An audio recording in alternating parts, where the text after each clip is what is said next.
parler en langue ou le parler en d'autres langues. Le parler en langue est une partie importante dans la vie du disciple de Jésus-Christ.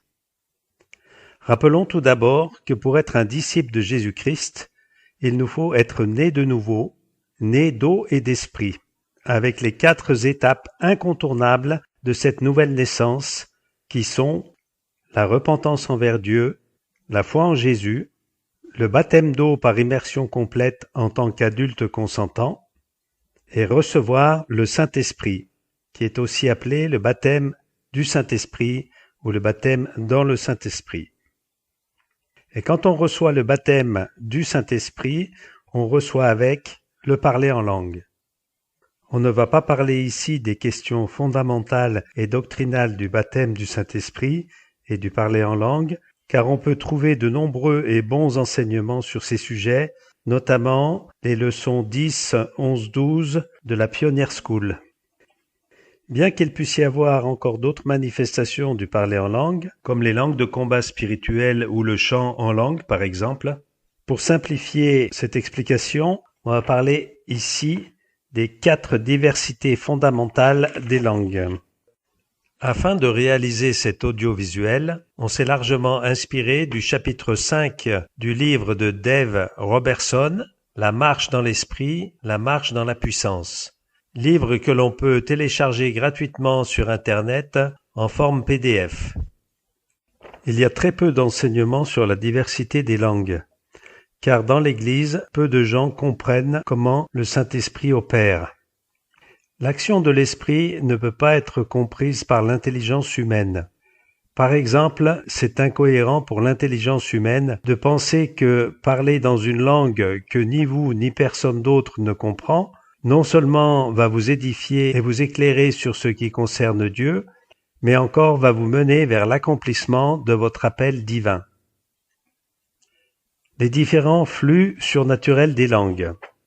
Les mots diversité des langues évoquent tout simplement des langues différentes.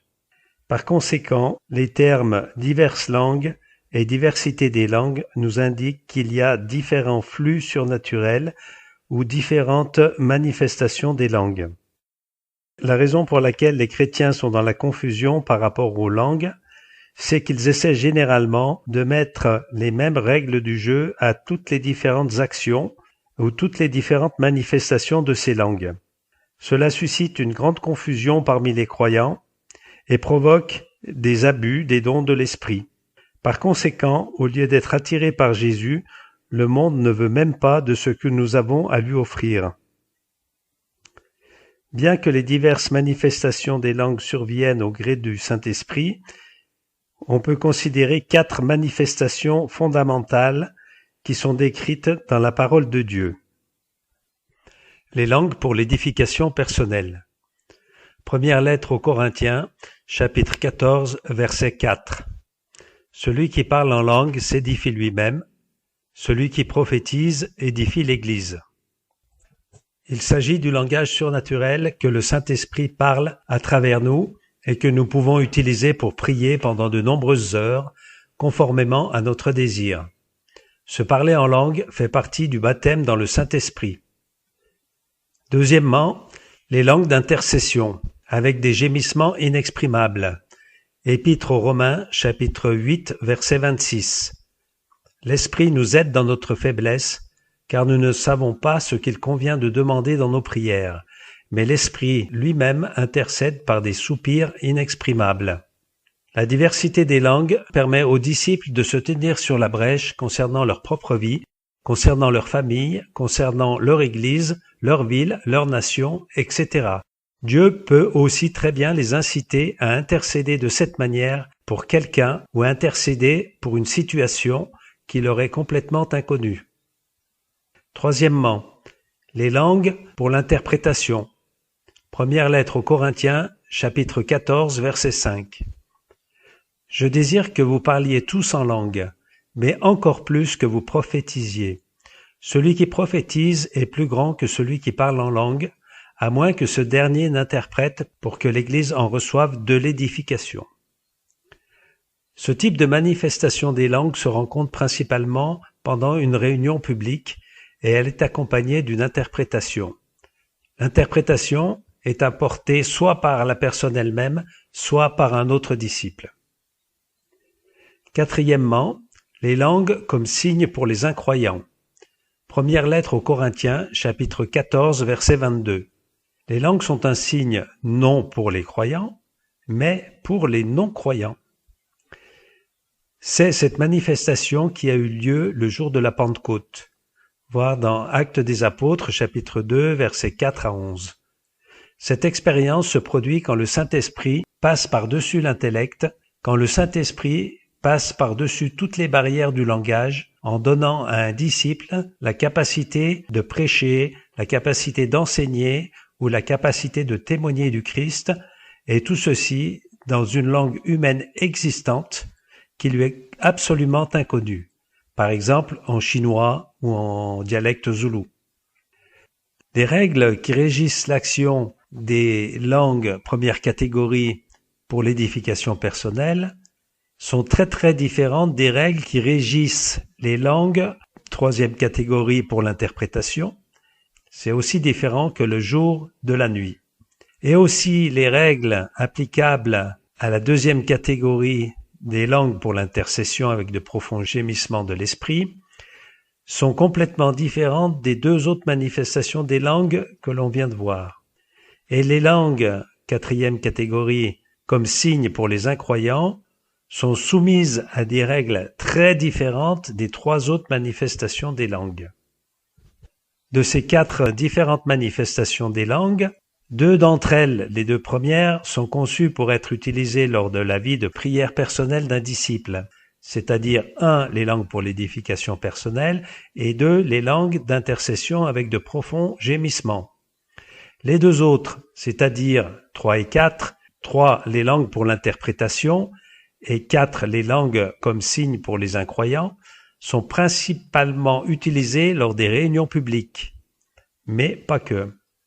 Et au fur et à mesure qu'un disciple commence à comprendre ces quatre différentes manifestations du parler en langue et à s'y soumettre, sa vie de disciple sera complètement transformée.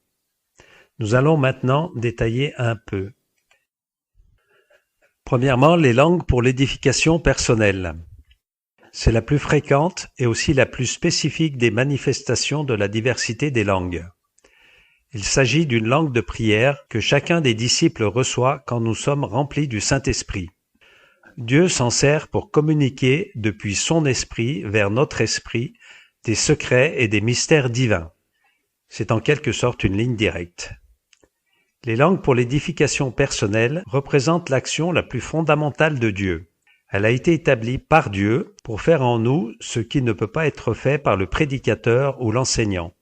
Elle nous édifie en développant dans notre esprit des caractéristiques divines, telles que l'amour, la compréhension divine de la parole de Dieu, la sagesse pour distinguer le bien du mal et la sagesse pour distinguer la vérité du mensonge.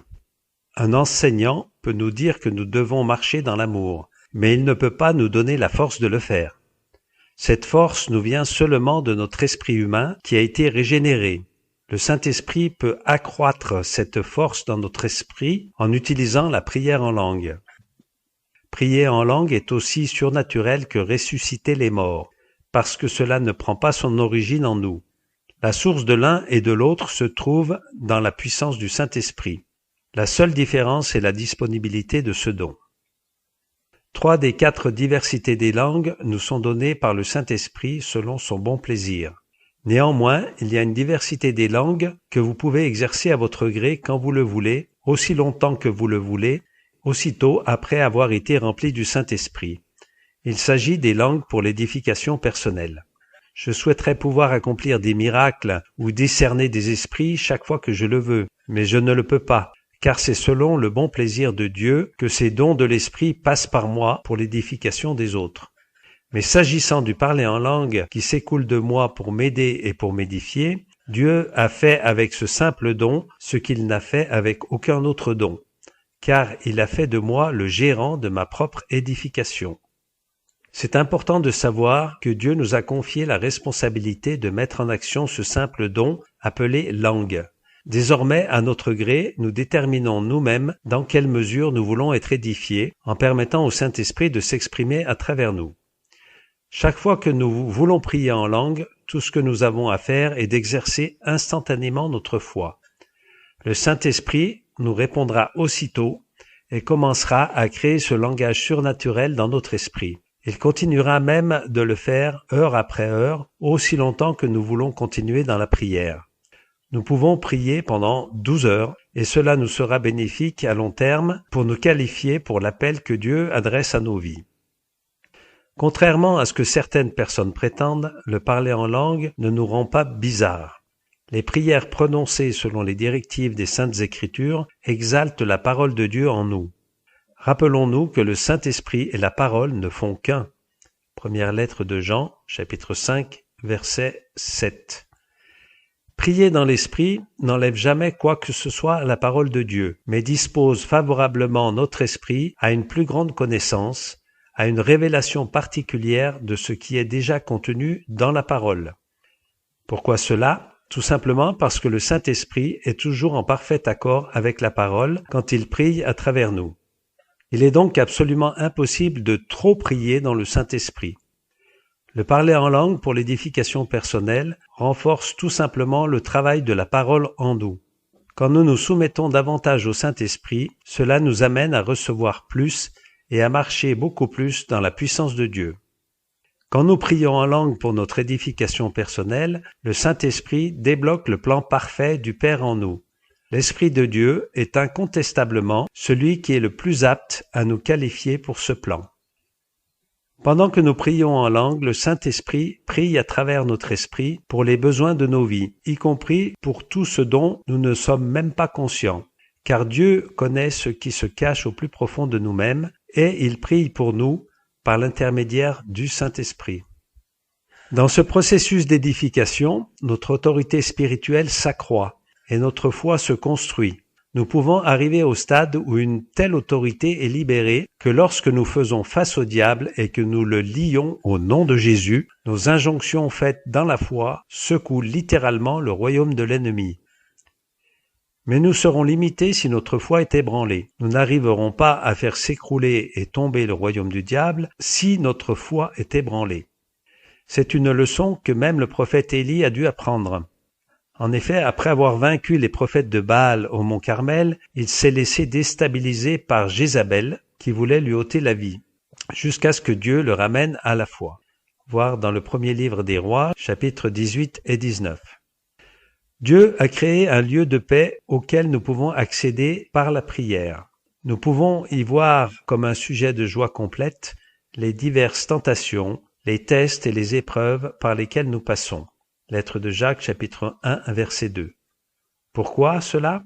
Parce que notre autorité spirituelle a grandi, nous édifiant nous-mêmes sur notre très sainte foi et priant par le Saint-Esprit, Jude, verset 20, nous avons commencé à apprendre à changer les circonstances qui nous sont hostiles plutôt que de les laisser nous dominer. Les langues pour l'édification personnelle développent aussi notre caractère, et ça c'est très important. Dieu exige la sainteté. Nous sommes destinés à être des vases d'honneur et non des vases d'usage vil. Plus notre maturité grandit en Dieu, plus nous devenons un vase utile pour lui. Ce qui importe le plus pour nous, c'est la recherche du royaume de Dieu et de sa justice. Le parler en langue pour l'édification personnelle est la seule diversité des langues que nous puissions activer chaque fois que nous le voulons et qui permet d'accéder à cette maturité spirituelle. Le parler en langue, ce n'est pas seulement faire du bruit ou un genre de musique. On pourrait d'ailleurs faire bien mieux autrement, en plus harmonieux ou plus structuré ou moins répétitif.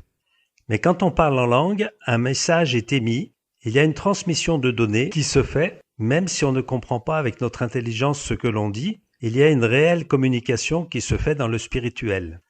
En fait, c'est notre esprit qui se sert directement de notre bouche pour émettre des sons, des syllabes, sans passer par notre intelligence. C'est pour ça qu'au début, ça peut paraître déstabilisant parce qu'on ne comprend pas avec notre intelligence ce qui se passe. Dieu est un être de parole, il a tout créé par sa parole. Quand il parle, cela produit quelque chose. Quand Dieu parle, quelque chose est créé. Dieu est un être de communication, et quand on communique avec lui, il répond. Alors la Bible nous dit, dans Job, chapitre 33, verset 14, « Dieu parle cependant tantôt d'une manière, tantôt d'une autre, et l'on n'y prend point garde. » Donc prenons garde à ce que Dieu veut nous dire. Quand on prie en langue, on doit s'attendre à une réponse. On doit être attentif à la réponse que Dieu va donner.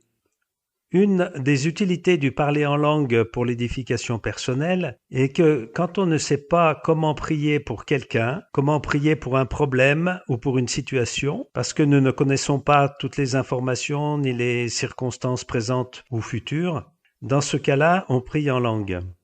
Et qu'est-ce qui se passe? Eh bien, d'une manière ou d'une autre, la réponse va venir. Par exemple, on a subitement une bonne idée, mais c'est pas notre bonne idée, c'est la réponse de Dieu. Ou alors, un voisin nous apporte la solution. Ou un frère nous téléphone et nous dit « je ne sais pas pourquoi je te dis ça, mais il me semble que voici, voilà ». Eh bien, c'est tout simplement la réponse de Dieu. Dieu n'est pas limité. Rappelons-nous que Paul, dans 1 Corinthiens 14, verset 5, nous dit « Je désire que vous parliez tous en langue ». Dans 1 Corinthiens 14, verset 14, Paul nous dit « Quand je prie en langue, mon esprit est en prière, mais mon intelligence demeure stérile. » Cela ne veut pas dire que mon intelligence est stérilisée, mais simplement que quand je prie en langue, c'est mon esprit qui se sert directement de ma bouche pour parler sans passer par mon intelligence. Donc mon intelligence reste disponible pour autre chose. C'est pour cela que je peux prier en langue tout en conduisant ma voiture. Je peux prier en langue en cuisinant ou en travaillant sans que cela n'affecte le résultat de mon travail. La version de la Bible Summer le transcrit de cette façon. Si je prie en langue inconnue, mon esprit est en prière, mais mon intelligence n'intervient pas. C'est d'ailleurs en priant en langue que l'on peut se conformer au verset de 1 Thessaloniciens 5, verset 17, qui dit « Priez sans cesse ». Deuxièmement, les langues avec intercession intense et gémissement inexprimable. Les langues avec intercession intense et gémissement inexprimable sont une autre diversité des langues vers laquelle Dieu nous conduit quand nous l'autorisons à nous transformer à l'image de son Fils. C'est la deuxième diversité des langues importantes. Nous pouvons prier selon notre compréhension et intercéder pour ceux que nous connaissons. Par exemple, si je sais que mon fils a un rendez-vous pour un emploi, je peux prier selon ma compréhension pour qu'il ait de la sagesse lors de ce rendez-vous avec l'employeur éventuel et pour qu'il puisse répondre à ses questions. Mais je n'ai pas connaissance que si le diable a prévu de lui ôter la vie en utilisant un camion pour écraser sa petite voiture au moment où il se rend au rendez-vous, et c'est là que le Saint-Esprit me pousse à intercéder avec de profonds gémissements alors que je ne sais pas comment prier moi-même. Si nous sommes très proches de Dieu, le Saint-Esprit nous amènera à intercéder pour les membres de notre famille, à intercéder pour notre cercle d'amis, et même pour des personnes que nous n'avons jamais rencontrées. Dieu nous a appelés à être un peuple qui demandera du pain pour les autres. Dans l'évangile de Luc, chapitre 11, versets 5 à 8, Jésus vient juste de finir d'enseigner à ses disciples le Notre Père. Dans le passage suivant de la Bible, il continue à nous enseigner, tout en restant sur le même thème de la prière. Puis il ajouta, « Supposez que l'un de vous est un ami et qu'il aille le réveiller en pleine nuit pour lui dire « Mon ami, prête-moi 3 pains, car un de mes amis est en voyage et vient d'arriver chez moi, et je n'ai rien à lui offrir. » Supposons que l'autre, de l'intérieur de la maison, lui réponde « Laisse-moi tranquille, ne me dérange pas, ma porte est fermée, mes enfants et moi nous sommes couchés. Je ne peux pas me lever pour te les donner. » Je vous assure que même s'il ne se lève pas pour lui donner ses pains par amitié pour lui, il se lèvera parce que l'autre le dérange et il lui donnera tout ce dont il a besoin. Quand nous intercédons, nous jouons le rôle d'intermédiaire en demandant du pain pour un ami. Nous sommes celui qui se tient sur la brèche et nous ne demandons rien pour nous-mêmes. Si un ami n'était pas venu chez nous, nous serions toujours endormis puisque nous n'avions aucun besoin.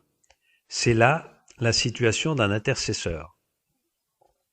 Évangile de Luc, chapitre 11, verset 13. « Si donc tout mauvais que vous êtes, vous savez donner de bonnes choses à vos enfants, à combien plus forte raison le Père céleste donnera-t-il le Saint-Esprit à ceux qui le lui demandent ?»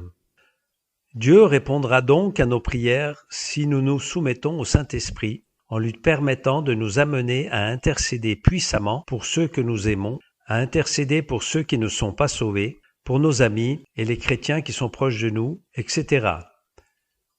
Nous devons réaliser que même si notre intelligence ne comprend pas, nous obtenons des résultats par l'intercession. Notre Père céleste est disposé à nous donner du pain pour les autres et désire s'exprimer au travers de notre prière d'intercession manifestée par ce parler en langue particulier.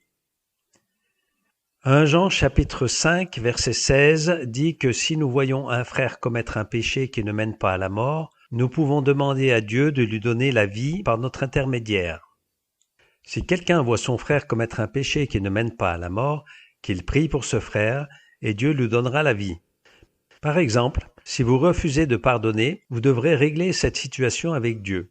Je peux cependant intercéder pour vous jusqu'à ce que l'emprise du diable sur vous soit détruite et que vous preniez la décision indispensable de venir à Dieu et de régler le problème.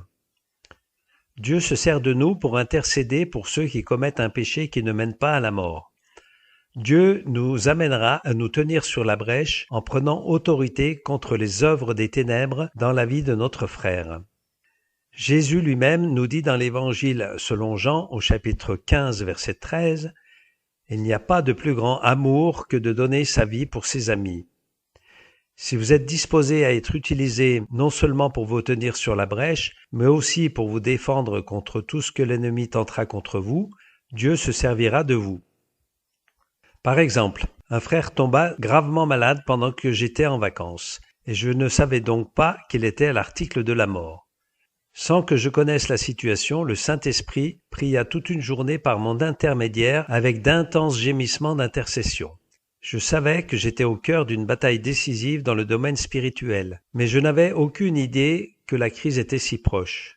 Je me rendis compte plus tard qu'au moment même où je ressentais une délivrance et une libération du fardeau, la fièvre le quittait et l'horrible douleur qu'il éprouvait commençait à diminuer.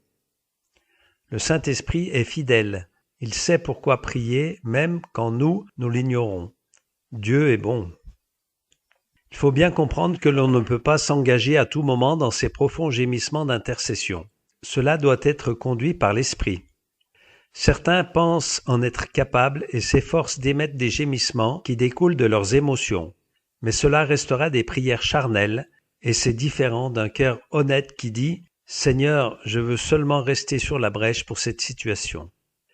Dans ce cas, Dieu positionnera souvent cet intercesseur entre l'enfer et les personnes qui s'y dirigent, ou entre Satan et celles que l'ennemi tente de nuire et de détruire. Nous sommes fondés sur le roc de la parole de Dieu. La tempête aura beau éclater et l'ennemi attaquer celui qui se tient sur la brèche, Jésus nous dit que le diable n'est pas assez puissant pour le faire chuter. Le diable n'est pas assez puissant pour faire chuter celui dont la maison est construite sur le roc, celui qui connaît et met en pratique la parole de Dieu. Matthieu, chapitre 7, versets 24 à 27. Troisièmement, les langues pour l'interprétation.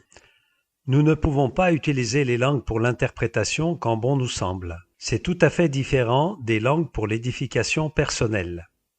Les langues pour l'interprétation se manifestent quand un message est adressé comme dans une langue inconnue, et que ce message est ensuite interprété dans notre langue connue habituelle, et ceci est un message de Dieu pour le corps de l'Église. En pratique, cela se passe dans un groupe de croyants, dans une assemblée, et à cet endroit, un croyant, poussé par le Saint-Esprit, se met à parler fort en langue. Par exemple, c'est un exemple. Et là, tout le monde fait silence, car on attend l'interprétation en langue compréhensible. Comme moi je comprends ces choses, le parler en langue à voix forte est comme une trompette qui sonne et avertit, qui dit « Attention, Dieu veut parler ». Et puis la même personne ou un autre croyant reçoit par le Saint-Esprit l'interprétation qui est le message que Dieu veut communiquer à l'Église. Et cette personne dit ce message en langue compréhensible par tous. Cela s'apparente à de la prophétie. Je peux prier ou demander à Dieu d'être capable d'interpréter, mais cela ne signifie pas que je pourrais le faire systématiquement. Il arrive que Dieu nous conduise à interpréter quand nous prions dans le Saint-Esprit, mais nous ne pouvons pas pratiquer l'interprétation automatiquement quand nous le voulons. Par contre, l'apôtre Paul nous dit de prier pour avoir le don d'interpréter. Dans 1 Corinthiens 14, verset 13. Quatrièmement, les langues comme un signe pour les incroyants. C'est cette manifestation qui a eu lieu le jour de la Pentecôte. Actes des Apôtres, chapitre 2, versets 4 à 11. Cette expérience se produit quand le Saint-Esprit passe par-dessus l'intellectuel, quand le Saint-Esprit passe par-dessus toutes les barrières du langage, en donnant à un disciple la capacité de prêcher, la capacité d'enseigner ou la capacité de témoigner de Jésus-Christ. Et tout ceci dans une langue humaine existante qui lui est absolument inconnue. Nous avons de nombreux témoignages de cette manifestation des langues comme un signe pour les incroyants. D'ailleurs, Dave Robertson, au chapitre 5 de son livre « La marche dans l'esprit et la marche dans la puissance », nous donne plusieurs de ces témoignages personnels, que je vous invite à lire dans le PDF qui est téléchargeable gratuitement. Le pasteur Michel Pelletier de Bretagne nous avait témoigné avoir eu la visite dans son assemblée d'une personne très intelligente, un érudit, qui a été carrément époustouflé d'entendre le parler en langue d'un chrétien qui en fait était du parfait grec ancien, et que l'interprétation donnée via le Saint-Esprit par un autre croyant était digne des meilleures traductions qu'il n'avait jamais entendues. Yves Baron, qui se trouvait en avion avec comme passager à côté de lui une personne russe, et comme il ne connaissait pas cette langue, il se mit à lui parler par l'esprit en d'autres langues. Et la personne lui fit savoir qu'elle n'avait jamais entendu parler de Dieu d'une manière si magnifique. On voit que cette diversité des langues, qui principalement a son utilité en public, peut être aussi exercée en individuel. Dieu est souverain. Jeff Collins nous a témoigné avoir été en Afrique et se trouvant dans un bus qui devait l'amener à un certain lieu, vit que le chauffeur, qui ne parlait que la langue locale et roulait à vive allure, avait dépassé l'endroit du rendez-vous. Ne sachant comment faire, il s'avança vers lui et se mit à lui parler en langue. Le chauffeur tourna la tête vers lui, acquiesça, et puis il fit tranquillement demi-tour et vint le déposer à l'endroit exact où il devait aller. N'est-ce pas merveilleux? J'aimerais pouvoir accéder à mon gré au profond soupir d'intercession du Saint-Esprit ou aux langues pour l'interprétation, mais je ne le peux pas car ces diversités des langues se manifestent sous une forme variée selon la volonté du Saint-Esprit. J'aimerais pouvoir utiliser les langues comme signe pour les incroyants chaque fois que je le désire, mais je ne le peux pas. Par contre, il y a une diversité des langues dont j'ai la maîtrise. Il s'agit des langues pour l'édification personnelle. Alors, est-ce que tout chrétien parle en langue? Est-ce que chaque chrétien parle en langue? Maintenant que l'on a vu les 4 diversités fondamentales des langues, nous pouvons mieux comprendre ce dont parlait l'apôtre Paul dans la première lettre aux Corinthiens au chapitre 12, versets 29 et 30, où il pose plusieurs questions, commence par demander au verset 29 « Tous sont-ils apôtres? Tous sont-ils prophètes? Tous sont-ils enseignants? Tous font-ils des miracles ?» La réponse à ces questions est manifestement non. Cependant, n'importe quel membre du corps de Christ est appelé à remplir les fonctions du disciple qui se trouve dans l'évangile de Marc au chapitre 16, versets 16 à 18, qui dit « Ils parleront des langues nouvelles, et ils imposeront les mains aux malades, et ceux-ci seront guéris, et ils chasseront les démons. » Et de temps en temps, poussé par le Saint-Esprit, cela inclut la possibilité de faire des miracles. Mais tous, nous sommes appelés par Dieu à parler en langue pour notre édification personnelle, qui est la diversité primordiale des langues.